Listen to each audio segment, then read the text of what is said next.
Happy to have this, I think, first plenary lecture of the symposium on this first day of the symposium after today's tribute to Philippe Martin. So this is going to be a trade session. I'm not going to steal from the speakers. We're going to have Marc, Melitz from Harvard University, David Dorn from University of Zurich. A little bit responding to what the governor said this morning is going to be actually a very policy-oriented set of the couple of talks, maybe contradicting a little bit the legend that trade economists don't care about the consequences of trade. We're going to have it's all going to be about maybe unhappy globalization and the consequences of globalization today. So I'll give the floor immediately to Marc. The deal is to have 30 minutes talk, and then followed by questions and answer for about 5 minutes, 5 to 7 minutes. We're already late, so I'll be strict with that. Marc, the floor is yours. All right. Well, thank you very much. It's a real pleasure to be here and give this lecture, especially on a day when we're also celebrating Philippe Martin. So let me start with one introductory part. So the main title for the symposium was the U.S. China shock. I'm going to talk some about some evidence for France, but before talking about France, I'm just going to talk a little bit about the U.S. and so we see the China shock right here. The blue line is the U.S. import share from China. We see it's a little bit muted if we look at it as a share of total expenditure on goods, but kind of the basic point about this really sharp acceleration in the year 2000, going all the way until roughly 2017, we see that really big increase. We see the effect of the Trump and China trade war at the end. I've heard some rumors that there's a sequel coming to that. So just like we had the Fast and Furious, we're going to have the Too Fast, Too Furious coming. We just don't know who the main actors are. We've heard different possibilities: Canada, Mexico, all the BRIC countries. We'll just have to see how that plays out. So we know that trade shocks, in particular the China shocks, it affects industry employment, and since the work of Otto Dorn Hansen, we have David here, that, and especially for the U.S., it has these really strong regional impacts. And also there's this nexus of kind of regional and industry employment where these effects, especially for the U.S., have really been massive. I want to talk a little bit about the aggregating a bit. So you can think about what are the effects kind of for aggregate employment. And there, we think that there are some very important general equilibrium channels that are going to dampen or, in a lot of times, just completely kind of flatten out those effects, where the aggregate employment is then just going to be driven by macro conditions, kind of think business cycle. So kind of one question is, well, what about total manufacturing employment? Is that aggregate enough that these kind of G dampening factors are going to play a role? So instead of kind of talking going through any kind of modeling exercise, I just want to talk a little bit just looking at the data, and this is just going to be relevant to the work I want to talk about for France in my second half. So this is just showing the share for the U.S. of manufacturing employment relative to total employment, starting right after the war all the way until recent years. And so we see just that there's just been this incredibly long, very steady decline that went all the way until kind of roughly 2010, and then since then it's been relatively stable. So when we think about these really big shocks to the U.S. economy, originally there was a lot of concern about what NAFTA is going to do to total manufacturing employment. There was the automation and the robots in manufacturing. What is that going to do to total manufacturing employment? And of course, the China shock, we see, well, it's not a very big part of the story. Like the really big part of the story is something that's just happening sector-wide for the whole manufacturing sector. Clearly, there's been really big productivity increases relative to the other sectors, kind of think services. We also know that there are also important kind of composition effects in terms of the types of jobs. I'm going to come back to that in a minute. But overall, in terms of total manufacturing employment, there just isn't that much of an effect. And so we see a little bit kind of in the 2000s there that it kind of dips down a little bit more. But then if we kind of stare at the whole time period, we kind of see that in periods of recession, that manufacturing gets hit a little bit harder relative to the rest of the economy. And so we kind of see these dips happen always in the years that are recession years for the U.S. So the China shock wasn't just for the U.S. We see it here for France and Germany. Again, this really strong acceleration here, and this one kind of stopping a little bit sooner, around the 2010 years, and then kind of basically being relatively flat. Of course, when we think about Europe, it's not just China. So here's kind of the share of imports from Eastern Europe. Again, for France and for Germany, we see it a little bit more muted for France, but we see a much bigger effect and very substantial import shares for Germany, where these have kind of continued to grow. They've stabilized a bit, but they've been growing up to the very recent years. And then we can kind of think about the same thing. Well, what's been happening to total manufacturing employment in Europe? So we still see the U.S. line in yellow, and then now I've added France and Germany, and kind of the one that looks a little bit different because it's just been a steeper decline for the UK. But we essentially still see exactly kind of the same shape, right? If we take out the UK one, which has a steeper decline, we see three lines that are very much parallel. Kind of the one exception to that is the period of the German reunification period, where we do see a much sharper decline. Again, kind of pushing, to me, what seems like a really, really strong force about the macro conditions and the macro business cycles really driving what's happening in terms of total manufacturing employment. And this reminds me a lot of kind of these graphs that I've seen, and I'm kind of showing you one of them, which is kind of what happened with agriculture employment if we kind of rewind a century, where we just see these, again, just very steady declines over time. They're not actually quite as steady and linear as they are for manufacturing. But again, this idea that overall technology change is kind of this dominant driver in explaining the change in total employment. And again, and we have more years here to kind of see this stabilization period, which for manufacturing has lasted, for agriculture has lasted many more years, whereas for kind of manufacturing, we're just kind of getting there much more recently.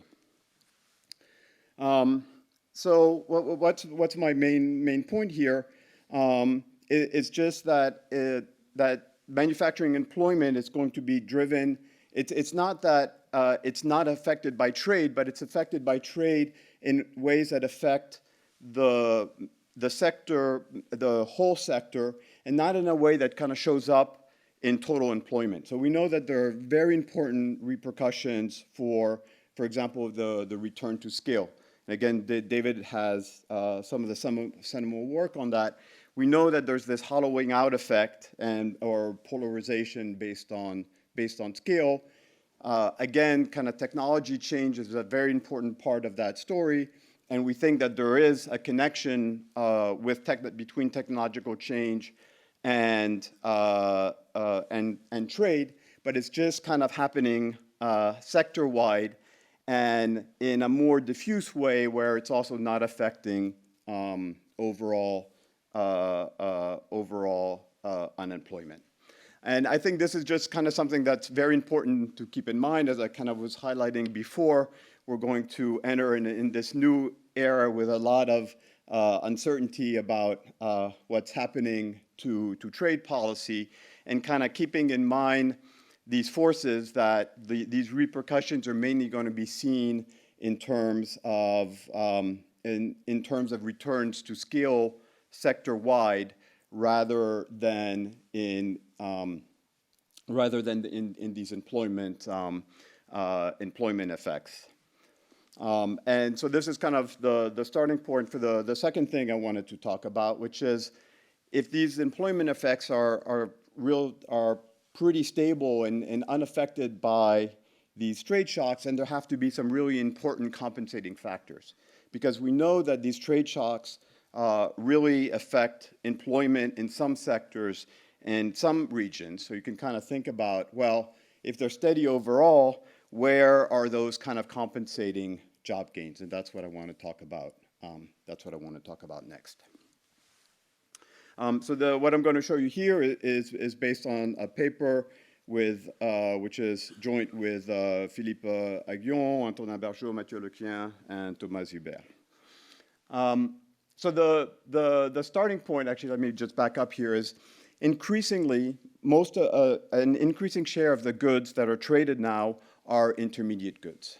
And for intermediate goods, these goods can, when you think about, for example, the China shock or this increase in imports, well, some of these intermediate goods, they can compete with the goods that the domestic firms are producing, right? But they can also be used as inputs to those firms, which really changes drastically the way that we think these import shocks are going to be translated into performance responses for the affected firms. And so the goal is to look at these inputs and then really and separate out, well, for a good that's coming into a country, I'm going to show you evidence for France, is it a good that is competing with a good that a French firm is producing? So we're going to call this a horizontal trade shock, the output competition shock. Or is it a good that's being used as an input to the firm, in which case it's a vertical shock, and it's an input supply shock. The firm is getting access to cheaper or more variety of inputs for production. And so the way we're going to use that is we're going to use very detailed data on the goods that firm, and the way we're going to get that good detail is by looking at the goods that a firm exports, so we know that the firm produces those goods, and goods that the firm imports, which means we know that the firm is using those goods as an input. So the downside of this is, of course, our sample of firms is going to be limited to firms that trade, where we can observe what products they export, what products they import. And then, of course, there's going to be a sample selection problem, which is goods that they use as intermediate inputs that they don't import, we're not going to see. Goods that they produce and they don't sell abroad, we're not going to see. But I'll kind of show you that there's just enough information in looking at the set of goods that are exported and the set of goods that are imported to derive some very good information about these import shocks, and very importantly, to kind of separate them into this horizontal and to this vertical component. And what I'm going to show you is that the horizontal and the vertical component have just opposite effects on almost any measure of firm performance that you can look at. So how do we construct this? So we kind of construct, this is kind of very similar to the idea since Otto Dorn Hansen of kind of looking at using this kind of shift share instrument, but kind of the shares that we're going to use are going to be the shares at the firm level, and for these very detailed products at the HS level of what for that product, how important is that product to the firm in production, which we're going to use based on how important it is as a share of exports for the firm, or how important it is as an intermediate input for the firm, which we're going to measure as a share of imports, of the firm imports on that specific product. And so we're going to measure this in a base period, which for us is going to be 1994 to 1999. And then we're going to use those weights that we hold fixed and use them to construct an average against the increase in Chinese imports, in this case into the French economy, at this very detailed HS good level. Okay, so this is going to give us, at the firm level, our key measure of our horizontal output competition shock and our vertical input supply shock that, importantly, we're going to be able to measure at the level of every firm with those kind of data limitations that I was just describing to you before. So if you aggregate up these firm level shocks at the two-digit sector level, you get the scatter plot that you see on the left. And so what we see here is that there's just a huge amount of correlation if you aggregate too much between the vertical and the horizontal component. And that's basically going to mean that you can't really look at the separate effect of one relative to the other because they're just so correlated at that level of aggregation. But if we disaggregate more, so now what I'm showing you on the right is I'm stripping out these two-digit industry effects and I'm showing you the residual variation. We see that there's much, much more variation that we can exploit. And so we can now do this thought experiment, which we kind of do through the regression framework, right, of kind of taking some firms that have the same level of horizontal exposure to output competition from China and look at the difference between a firm that has a very low level of use of Chinese inputs and one that has a much higher use of it, so kind of on the vertical dimension. And then you can think about the opposite thought experiment of, for a given use of imported Chinese intermediate goods, look at firms that either have a very high level or low level of exposure to output competition. Okay?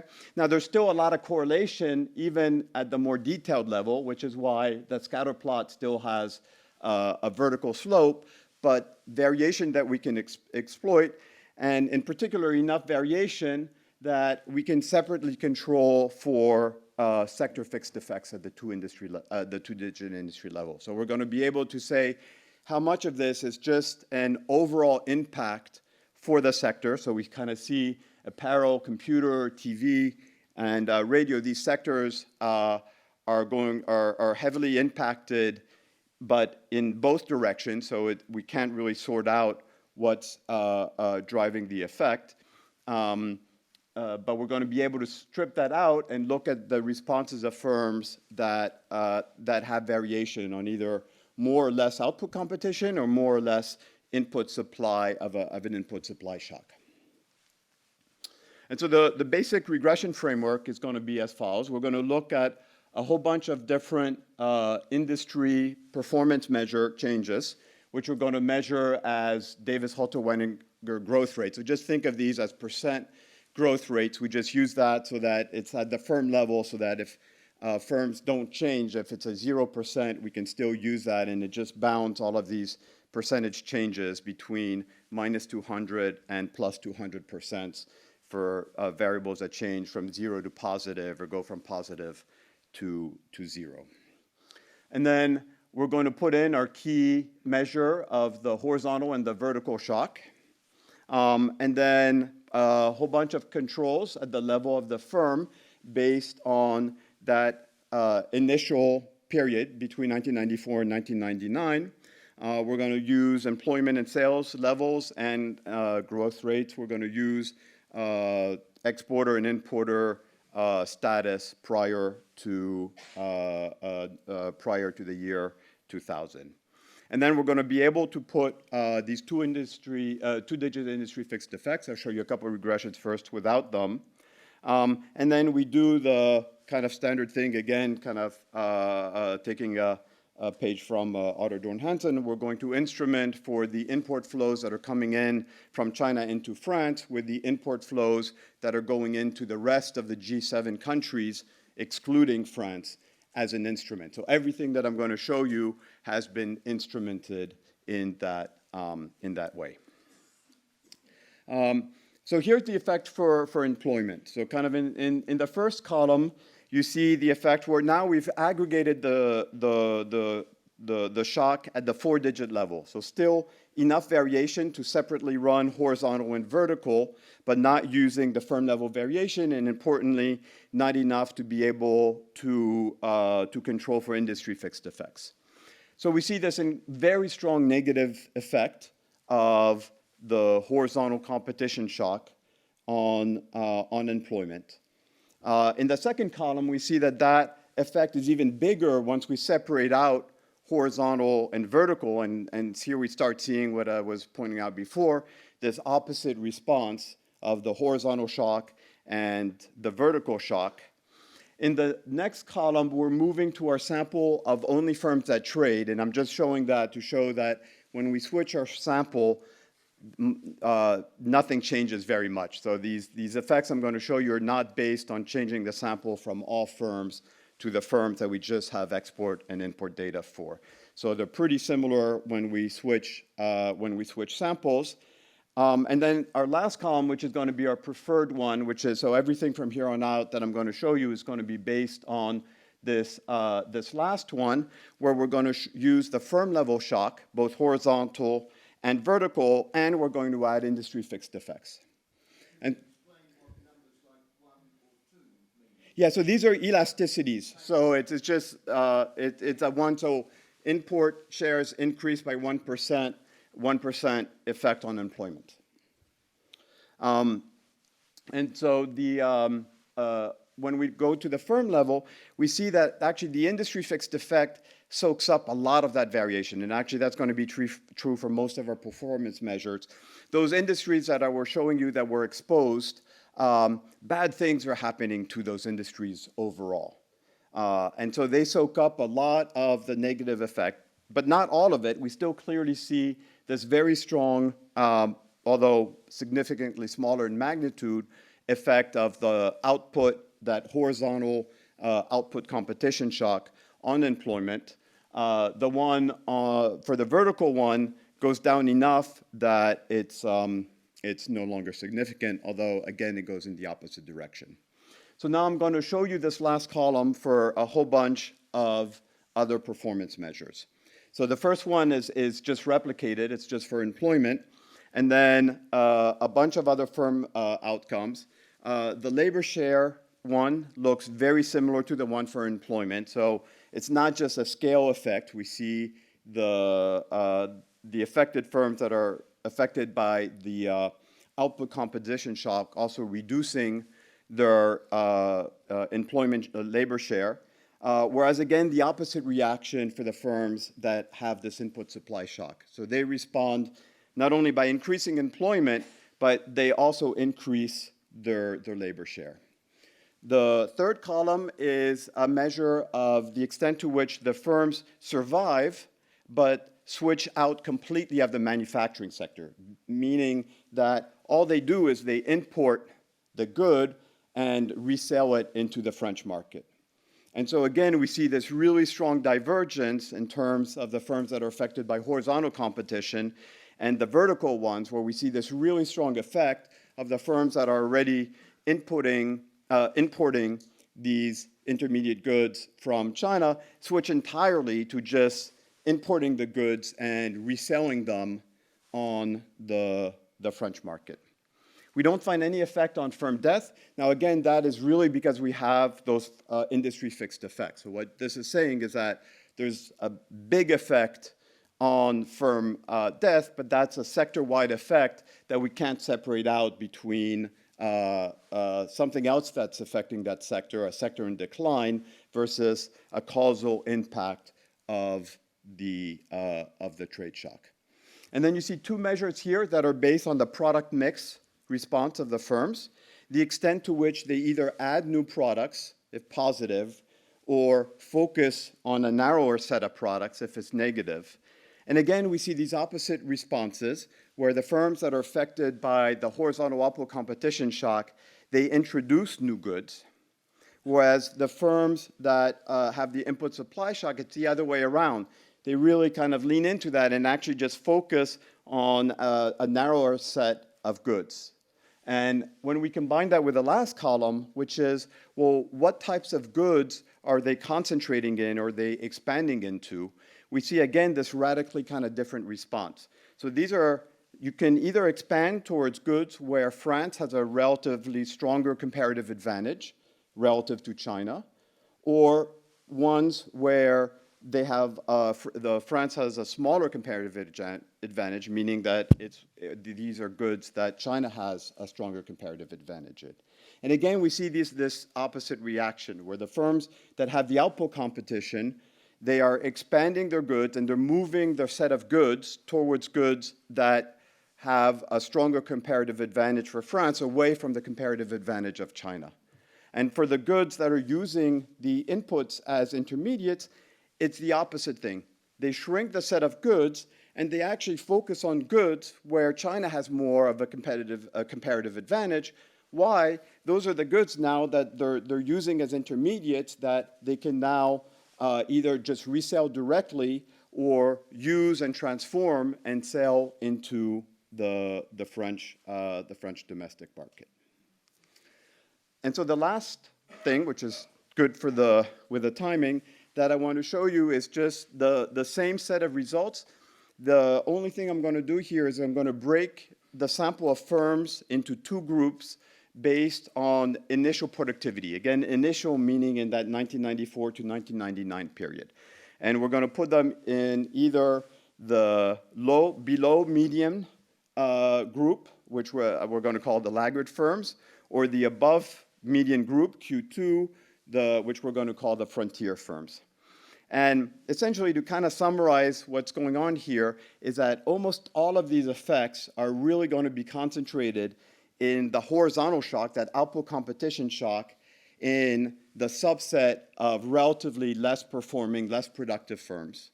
And the opposite response for the input supply shock, the vertical shock, is going to be concentrated among the set of relatively more productive firms.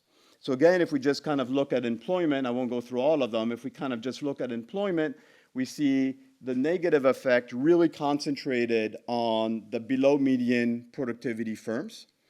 And the positive effect, which is now significant when we just focus, when we separate out these firms, this positive effect on the relatively more productive firms that have the input supply shock.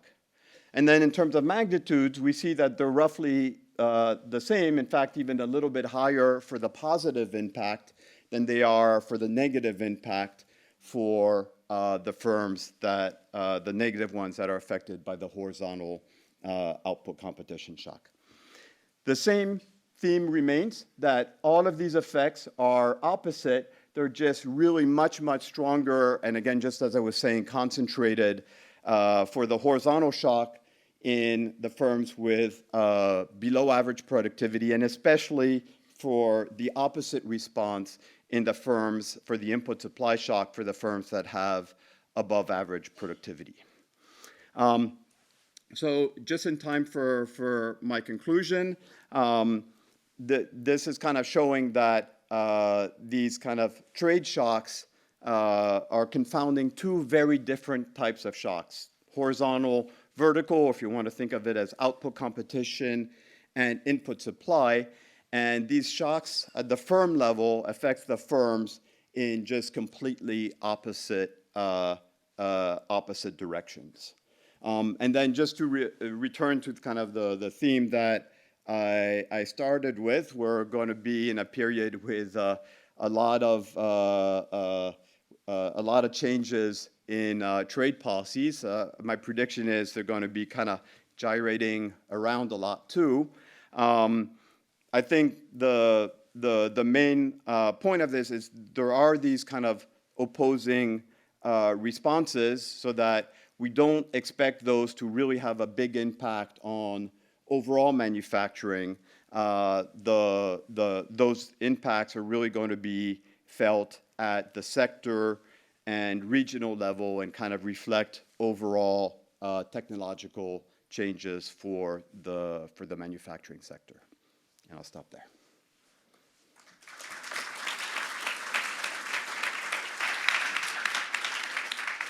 Thanks a lot. So let's take a few questions from the floor. So the floor is open to questions and answers by Marc.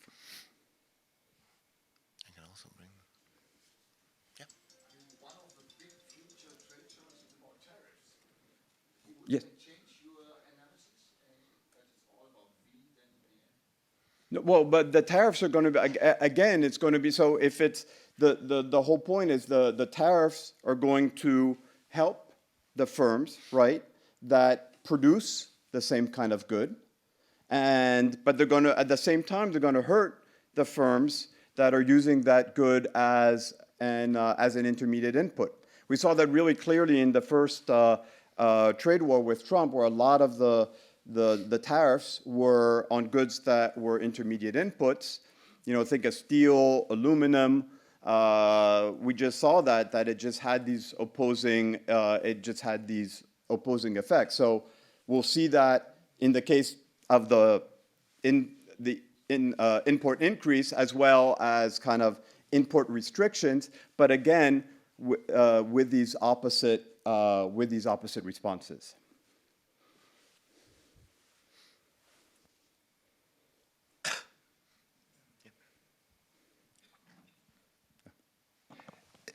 There is the issue of Germany versus France and US in the way that China shock affected them. Can you maybe talk a little bit about that? So should I think of this as being, you know, differences in the distribution of vertical input versus horizontal output competition shocks? Or should I think of this as being about exports to China? And if so, you know, is this related to firms that use Chinese imports? So basically I'm a little confused on to what extent this sort of decomposition explains cross-country differences in the way that the China shock played out and how exports come in. So I'm only showing you the response right, for one country. I showed you kind of the evidence for the US that like the bulk of the effect for the US was regional and sectoral, not overall. So we think that these offsetting forces were important. I showed you that decomposition for France.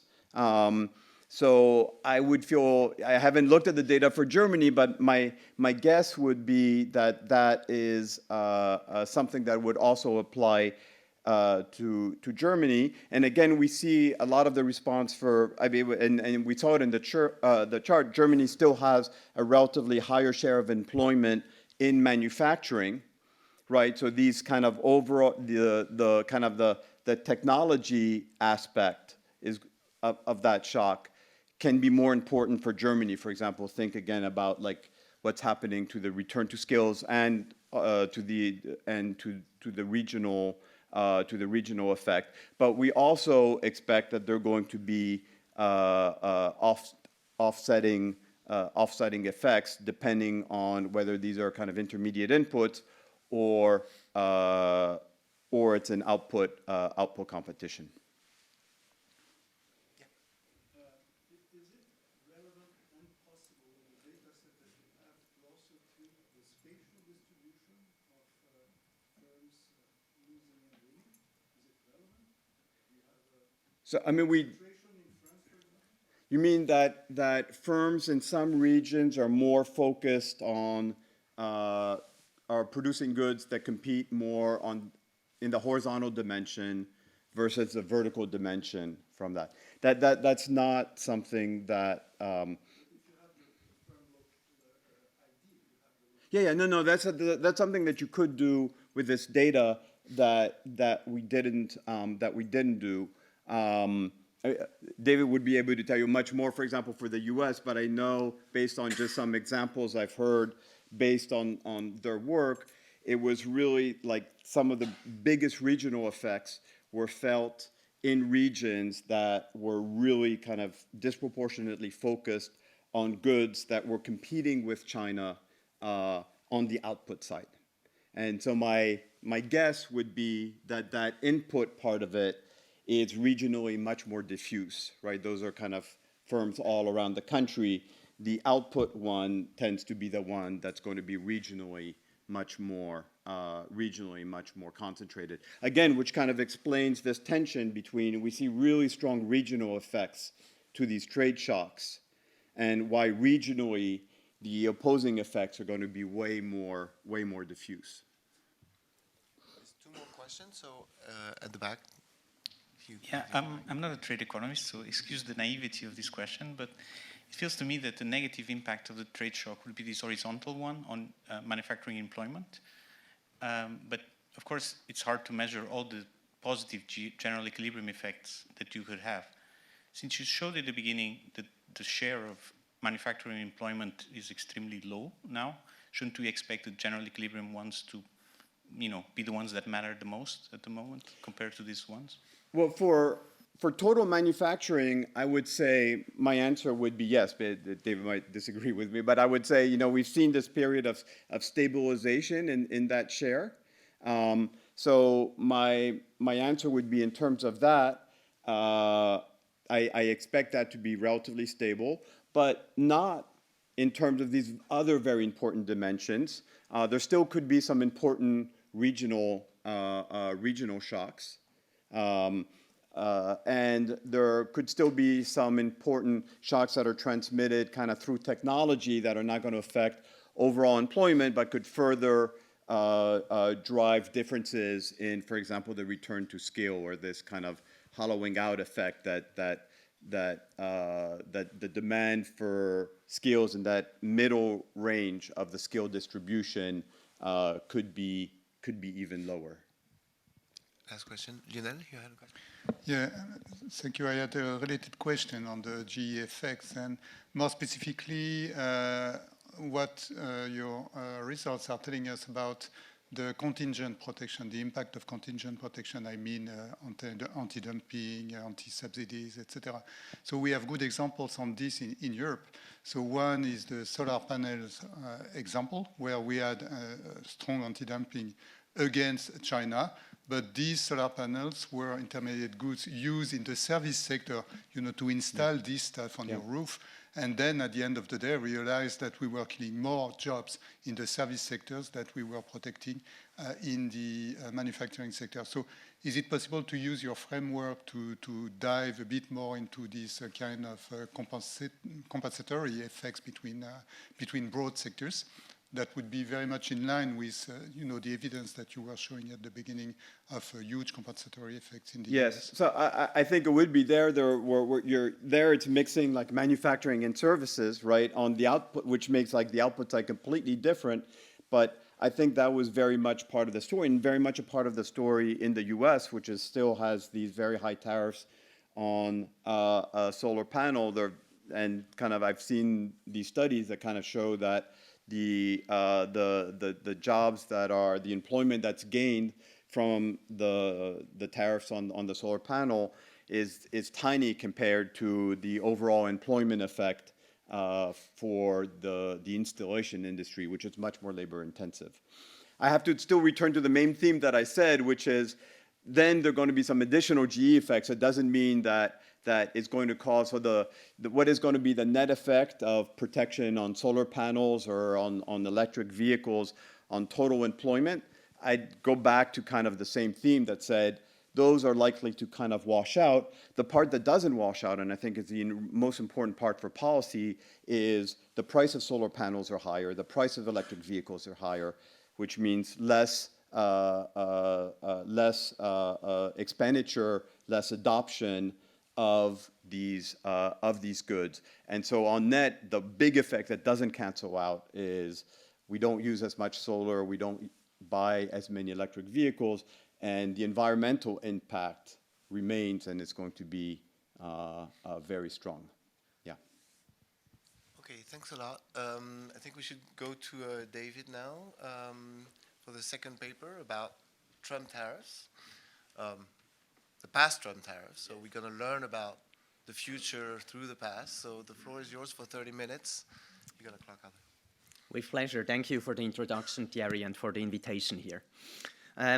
The recent election of Donald Trump as President of the United States and his announcements to soon perhaps introduce new tariffs, renew interest in that episode of tariff war during the first Trump presidency, where the then Trump government introduced a rapid sequence of tariffs in 2018 and 2019. I have studied the employment and electoral effects of that policy in research with Anne Beck, David Alter, and Gordon Hanson. But as context, I first show you a couple of figures from a recent review paper that I wrote with Peter Levell, focusing on the differential impacts of the prior China shock, to which Marc referred, on the US and on Western European countries. Well, one thing that already Marc showed us was there has been this massive expansion of Chinese goods exports to the Western world, here to the United States and Western Europe, where that big period of the China shock is on the one hand kind of the 1990s, where it starts ticking upwards fast, and then especially the 2000s. Now, when we focus on this period of the 2000s, where this China shock is really dramatic before then flattening off, and we look at how the count of manufacturing jobs in OECD countries moved in that period, we see that actually most OECD periods not only had a decline in manufacturing employment shares, as Marc showed you, but the headcounts were dropping at, in some cases, unprecedented magnitudes. Within just 8 years, for instance, Great Britain lost 30% of its manufacturing jobs, the US lost 20% of its manufacturing jobs, or France 10%. What the x-axis here shows you is that these manufacturing job losses were biggest in those countries that saw a very big increase in goods imports from China without a commensurate increase in own exports to China. Countries that maintained a much more balanced trade relationship, that were very successful at exporting to China, including Germany or Switzerland, didn't have these very big aggregate job declines. Now, one thing, though, that comes out of this work, where we compared these differential impacts of the China shock on different countries, is that in many countries, those geographic locations that faced the strongest adverse effects from import competition from China have tended to turn politically towards far-right movements, something that has been shown both in European countries and in the United States. And one politician that gained from that directly was Donald Trump, whose 2016 election benefited from a very strong electoral showing in those US locations that had in the past been hurt by Chinese import competition. And Trump actually made tariffs one of the themes of his campaign. He said that he will fix trade and bring back jobs to America. Now, once in office, the Trump administration instigated a tariff conflict with other countries that started in earnest in March 2018, when the US slapped tariffs on the imports of many steel and aluminum products coming from most countries in the world. That led to retaliation, where a whole range of other countries put up tariffs against US exports. And since the US is a very important exporter of agricultural goods, many of these retaliation tariffs focused on US agriculture. The US in turn reacted to that retaliation against its agricultural sector by giving its farmers compensations for supposed losses from that trade conflict. And eventually, in the fall of 2018, the fall of 2019, there were successive rounds of escalation of that tariff war, with the US imposing new tariffs on China, China imposing new tariffs on US goods, and these tariffs were very broad, hitting a broad range of products. At the start of 2020, that trade war went to something like a standstill, and the COVID pandemic hit, disrupting both trade and employment patterns. Now, already while this tariff war had started, trade research was fast to study its impact on patterns of trade and especially on prices. Distinct from the prediction of the Trump administration, the tariff war wasn't somehow paid by foreign exporters, but led to substantial increases in prices of goods to be paid for US importers and also retail customers. Evidence on labor market impacts on whether indeed there was an effect of bringing back jobs to America was more slow to emerge. A first study looking at broad national manufacturing sectors found, if anything, negative aggregate effects. Another study by Beate Jaworczyk and colleagues looked at job advertisements and found that these seemed to evolve less rapidly in places exposed to that tariff war. There has also been some research on electoral impacts of these tariffs, that with different studies finding different effects, and partly that literature has struggled with the effect of how to exactly measure these exposure to tariffs, especially when one wants to study elections, where we have elections typically tabulated at regional levels. Then one somehow needs to express how a region is exposed to the different tariffs. And in the past, trade research in the United States has often relied on a database called the County Business Patterns that give you detailed employment by industry, by county. Unfortunately, that database has some major limitations which have started to become binding. One is that it doesn't cover agriculture, which suddenly in this tariff war became an important sector for the retaliatory tariffs. The other issue is that this database changed its data procedures in 2016 and is very hard to use since then because it is much less informative. So what we did is to access a different source of data that is collected by the US Census Bureau, the quarterly census of employment and wages, which covers actually all sectors, including agriculture and government, has a monthly frequency instead of just annual, and we develop a new algorithm to impute employment counts in those cells that are not revealed for privacy reasons, and show that our procedure gives us more plausible results for local employment counts than earlier imputations of CBP data, including my own.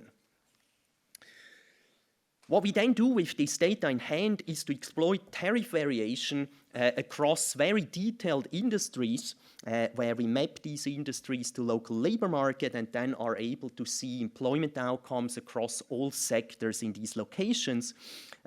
Looking at the employment outcomes at the local labor market gives us an immediate connection to then study political outcomes at these same geographic levels, where we combine a large set of survey outcomes and election outcomes that allow us to assess whether voters reward the government for tariff-induced local job gains, if any, and we're also able to make a statement on whether these employment and electoral effects are relatively small or large in comparison to each other.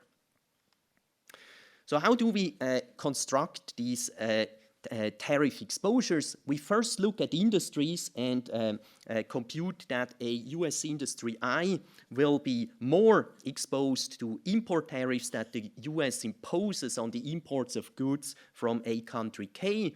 If first the increase in the tariff rate is larger, where we measure that increase in the tariff rates between January 2018, prior to the trade war, and a subsequent month. Secondly, the exposure will also be larger if first that foreign country is an important seller in the US domestic market and the US industry itself sells a lot of its output in the domestic market. For exposure to retaliatory tariffs, we have a similar expression. This time, the exposure of the US industry I to retaliatory tariffs imposed by countries J depends again on the extent that the tariff rate increases, and additionally on the extent that prior to the trade war, the US exports a lot of its output to that target country. We then take these industry measures and map them to the local labor markets using as weights the employment shares of each industry prior to the trade war in order to get an expression that tells us to what extent a local labor market is specialized in industries that now face more import tariffs or more retaliatory tariffs. The data for this analysis comes first from databases of tariff rates. We draw on excellent prior work by Pablo Feigelbaum and co-authors, substantially expand their tariff database, also bringing in new countries that were late to the game and also at some point retaliated against the US. We map all these tariffs to time-consistent product codes, which in turn we map to industry codes. And then with that industry-level data in hand, we combine the industry variables with the output and trade variables that I showed you in the prior equations to measure local labor market exposure to these trade measures. We separately also collect data on these agricultural subsidies that were quite substantial in some locations and express to what extent a location got a lot of these payments. In terms of electoral outcomes, we'll draw on survey data that gives us information on support for tariffs, on people's self-declared party identification, and then on actual election outcomes, which for presidential elections we measure at the level of the commuting zones, the local labor markets, for which we also measure the employment effects, and for congressional elections we measure these for each intersection of a commuting zone with a congressional district. When we look where these tariffs hit, then we see that import tariff protection fell strongly on traditional manufacturing areas around the Great Lakes, the dark shaded areas up here, as well as manufacturing areas in the US South. For retaliatory tariffs, here on the left, we have a map that shows us that not all agriculturally dominated US regions were hard hit. And the reason for that is that China, which was the main source of retaliatory tariff, is only an important export market for certain types of US crops. For instance, we have here in the Texas Panhandle a region that is heavily exposed, and this is because that place is very strongly specialized in cotton, and China is the #1 export market for cotton. China is also the #1 export market for soybeans and for sorghum. But for instance, it's not even in the top 20 most important export markets for wheat. Wheat is grown mostly along the Canada border, so has very little exposure to retaliatory tariffs. Nevertheless, it got a lot of farm subsidies because the wheat farmers somehow were doing clever lobbying, and that triggered eventually a congressional investigation on why wheat farmers were so strongly overcompensated. All right, moving to results. We first ask, how did employment to population ratios in these local labor markets change always relative to a baseline period of January 2018. We first do this analysis in an event study plot type, and therefore fix on the right-hand side the trade exposure of these places to the extent of tariff exposure that was attained by the end of the tariff war in December 2019, when most of these tariffs were at their maximum. This gives us the following two patterns. On the left side, where we see import exposure, we see not much of a pre-trend and then perhaps a slight downward tick in employment rates after the trade war starts in 2018, as showed by this vertical line. For places exposed to retaliatory tariffs, we again don't see a very pronounced pre-trend and then a more substantive decline in employment rates, which sets in late 2018 as the trade war intensifies.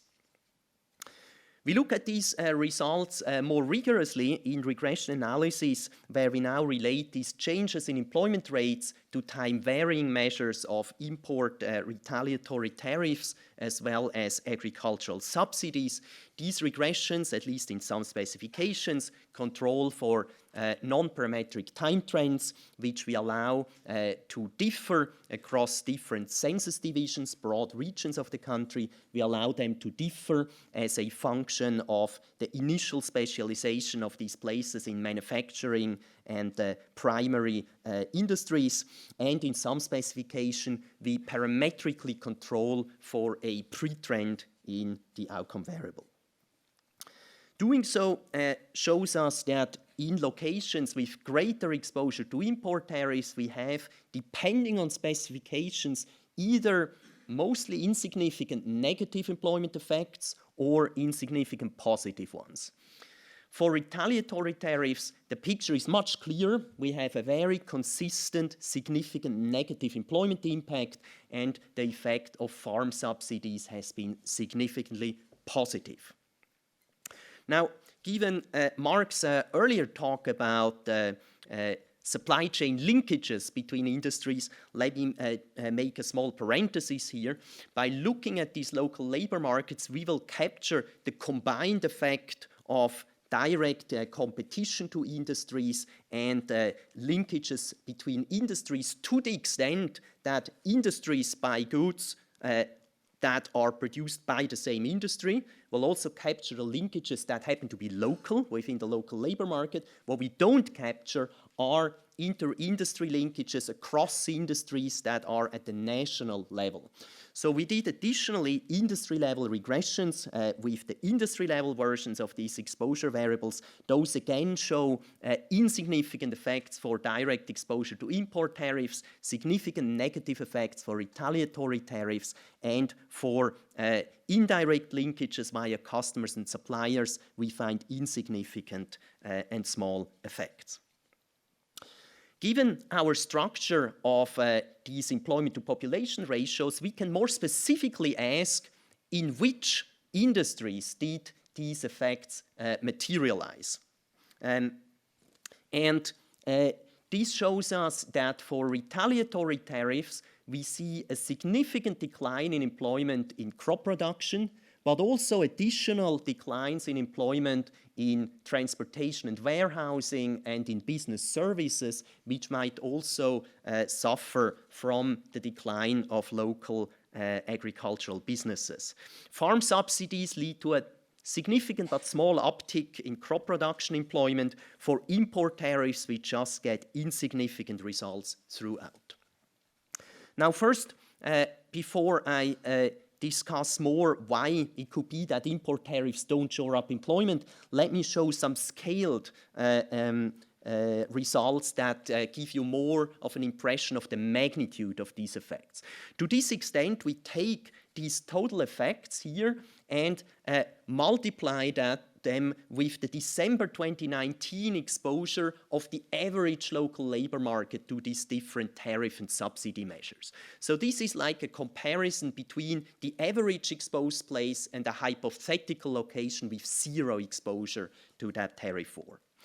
doing so tells us that import tariffs had an insignificant positive effect in that final specification that is very small in economic magnitude. This is a 0.1%, is a tenth of a percentage point increase in the employment rate from import tariffs.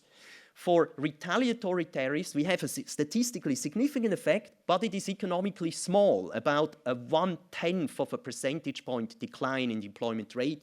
And then the effect of agricultural subsidies, although significant, is much smaller than these other effects.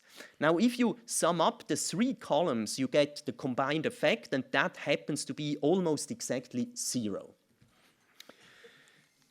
So why is it then that manufacturing employment is not, stimulated by import tariffs? One possible explanation could be that just the tariff war might be too small to have actual economic effects. But that has been rejected in prior literature, and we confirm that indeed in those industries that had higher import tariffs, there is a decline in imports from goods of the targeted countries. We also show with annual industry level data that these import-protected US industries were able to expand their sales. However, what doesn't seem to hold is the intuition that an increase in an industry's sales should just equate to a corresponding increase in its employment. And one reason for that we identify is that these US industries increase their own sales prices. So it seems that an important reason why the total dollar volumes of sales went up is not because they said, now we can just build new factories and sell a much higher volume of goods. Instead, many firms might have said we can just sell the same volume of goods for which we don't need more production workers at higher prices. So turning to political outcomes, one question is, if it is indeed the case that this trade war had basically no employment effects, well, didn't people even know that something was going on, which would be probably needed for them to react electorally? So we look at data from Google Trends and just checked how is the frequency of web searches for the word tariffs. That actually strikingly aligns with every wave of new escalation in this trade war, and the lower panels show that when we split the US in the one half of states that was more exposed to the tariff, then we see the more exposed and the less exposed places actually have essentially identical trends in search interests. So we take as a basis the assumption that people generally realize that the tariff war is going on. People in different locations realize that this is so, but nevertheless, depending on the local exposure of local industries, people might still then differ different views on whether that was now a good thing or not. And so to get at these views, we first look at survey evidence where people were asked in the fall of 2019 whether they support the US import tariffs. Relating that again to these exposure measures and showing you similarly scaled effects corresponding to what I showed you before for employment, we see that in places exposed to higher import tariffs, there was actually a significant increase in people. Well, there was a significantly higher rate of people saying that they support the US tariff policies. For retaliatory tariffs, there is a negative effect, and then again, a modest impact of agricultural subsidies. So then, that's just saying people react in terms of their views on tariffs, but would that have any impact on whether people actually now sympathize more or less with the two main parties in the United States?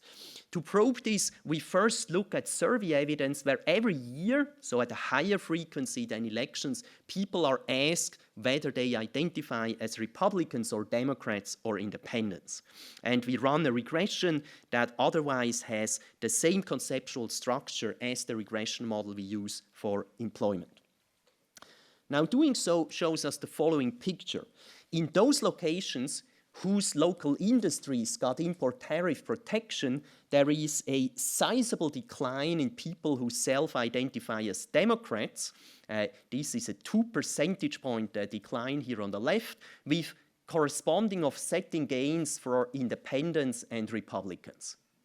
For places exposed to retaliatory tariffs, all these effects go in the opposite direction, but one important thing you notice is these effects for retaliatory tariffs are much smaller in magnitude than the one for import tariffs.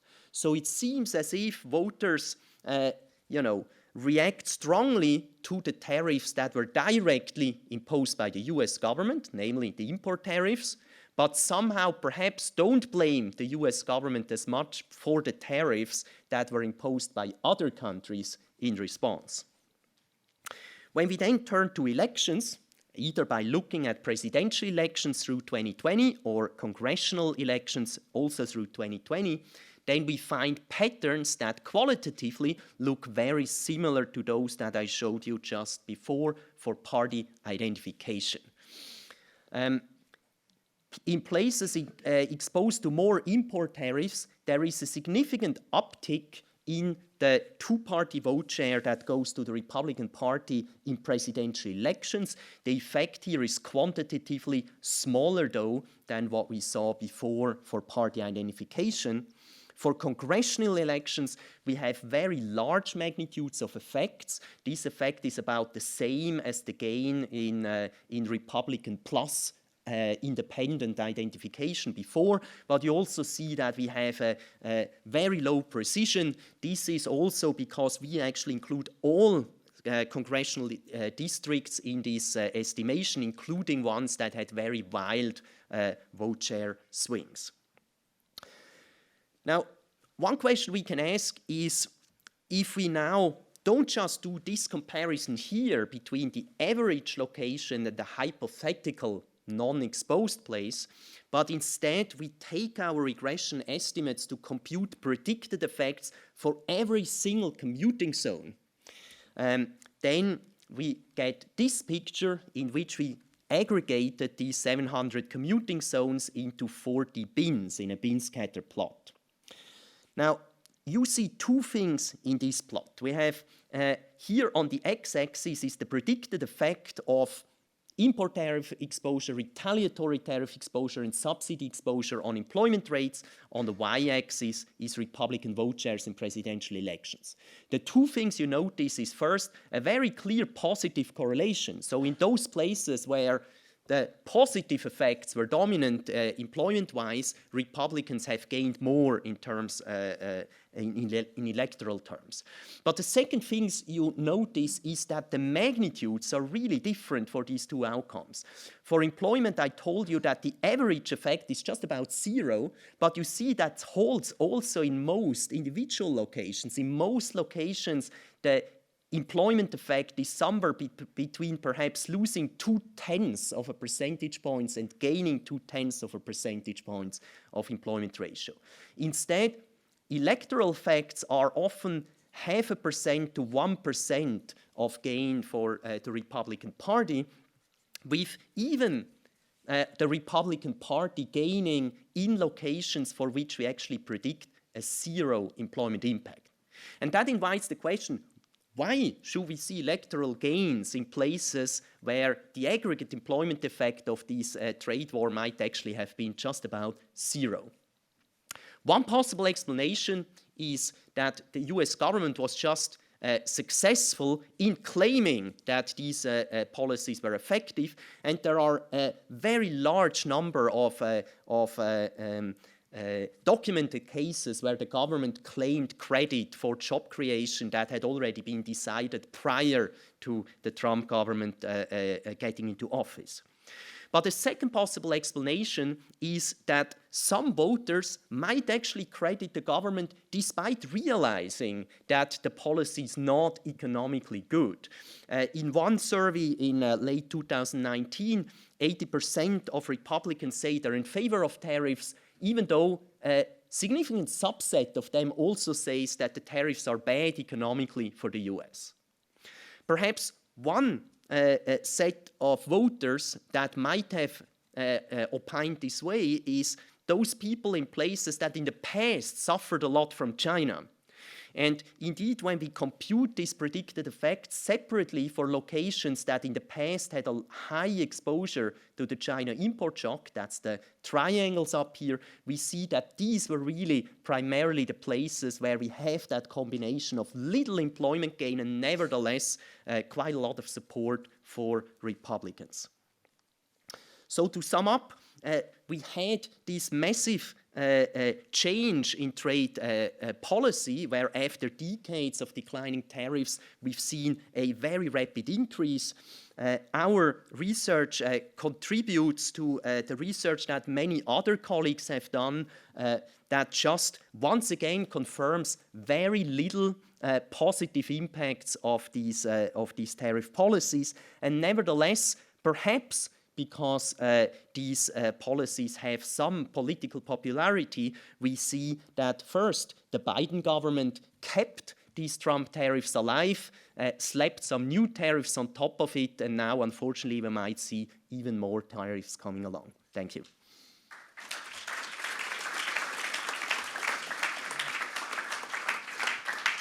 Thanks a lot, David. So let's take some questions from the floor. What is the intuition for the fact that in your original China shock paper you find large local employment effects from, China storming in, but now that we are trying to kick it out again, you don't find local effects? So one explanation is the one I gave, right? That it might just be that US firms said we take the windfall gain of having less competition in just raising our own prices. And the more you raise your own price, of course, the lower will be your sales volume. So you don't really need to build many new factories for that. Second possible explanation is just that there might be an asymmetry. It's kind of easier to close down a factory than to build one again. And one aspect that certainly might have played a role here as well is that given all the uncertainties surrounding this trade war, companies might have been reluctant to invest into building up new capacities in sectors where the past actually showed that the US just would not be competitive in the free market.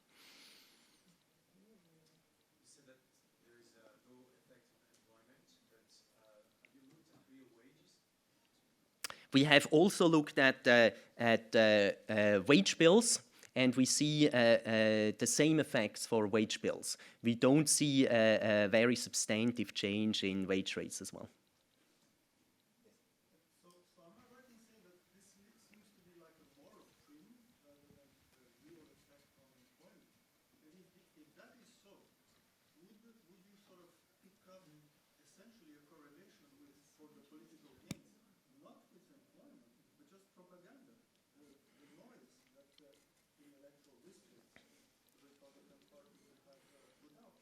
Can you control for that? So one thing that we do find is that these electoral gains, they materialize especially in those locations whose local industries got import tariff protection.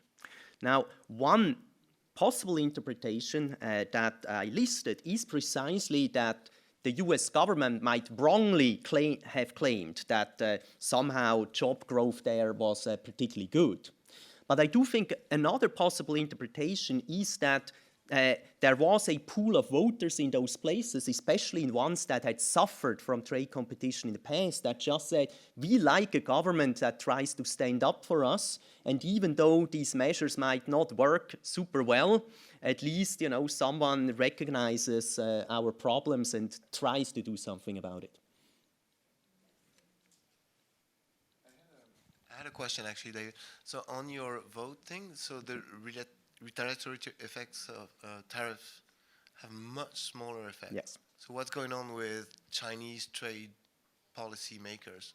Why are they able to actually target well the places and industries that are going to react in terms of because those when you do retaliatory tariff, the EU did it always against the US, and they were really targeting the thing that's going to hurt politically. So is the Chinese, trade officials not able to do that? Yeah, that's an interesting question. So there is a whole literature on the extent of targeting of these retaliatory tariffs. My sense is that there was an enormous amount of targeting by those countries that only imposed a few tariffs on the US. There were some countries, specifically targeting Harley Davidson and, Jim Beam's whiskey and things of that sort. For China, at some point, the issue was that because they always wanted to reciprocate the huge amount of new US tariffs, they had to slap tariffs on almost everything. So I think at the end, it was no longer that much targeted. The other thing also is, it just happens to be the case that the kind of trade that China can put a lot of tariffs on includes a lot of these agricultural goods like soybeans. And those are coming from places that are extremely Republican-leaning in the US. And so the question is just, are these really the locations where you have a lot of swing voters that you could really move, right? And there was also quite a lot of media reports in the United States sort of talking to people who said, I'm kind of torn because I like the Trump government, but, I see the negative impacts, but sort of, I still cannot just move over to the Democratic side as a consequence. Thanks a lot. I think there's a last question. You've shown in this work that the tariffs didn't do the good things which they were hoped to do, or that people somehow came to believe they did. Is there work in parallel in this work or elsewhere that shows how much damage was done by doing this? I mean, to some measure of welfare.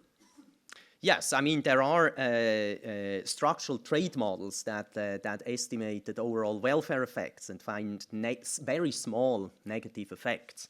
And one aspect, of course, that that is, I think, very clearly established is that these tariffs led to higher goods prices in the United States, and that is clearly like weighting down on welfare.